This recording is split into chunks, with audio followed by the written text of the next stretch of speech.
இரண்டாவது அல்லது மூன்றாவது குழந்தைகளை பெற்றுக்கொள்ளக்கூடிய குடும்பங்களுக்கு 25,000 ரூபாய் ஊக்கத்தொகை அப்படின்னு ஆந்திர அரசு ஒரு அறிவிப்பை வெளியிடுது.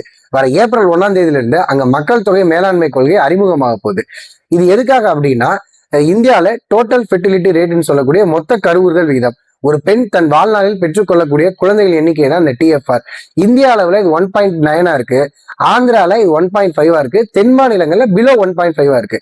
அப்ப இப்படியே போச்சுன்னா இளம் மக்கள் தொகை குறைஞ்சிரும். அப்ப இதை சரி செய்யணும் அப்படின்றதுக்காக இந்தியாவிலே முதல் மாநிலமா ஒரு மக்கள் தொகை கொள்கையை ஆந்திர அரசு கொண்டு வந்திருக்கு. அதன்படிதான் 2வது அல்லது 3வது குழந்தை பெற்றுக்கொள்ளக்கூடிய குடும்பம், சில குடும்பங்களுக்கு ஒரு குழந்தை தான் இருக்கும், அவங்களுக்கு 2வது குழந்தையும், ஆல்ரெடி 2 குழந்தைகள் இருக்கவங்களுக்கு 3வது குழந்தையும் பெற்றெடுத்தாங்க அப்படின்னா அந்த குடும்பங்களுக்கு 25,000 ரூபாய் ஊக்கத்தொகை. அவங்களுக்கு 18 வயசு வரை இலவச கல்வி, முதல் 5 வருஷத்துக்கு 1000 ரூபாய் ஊக்கத்தொகை வழங்குறதுக்கும் இந்த கொள்கையில சொல்லியிருக்காங்க.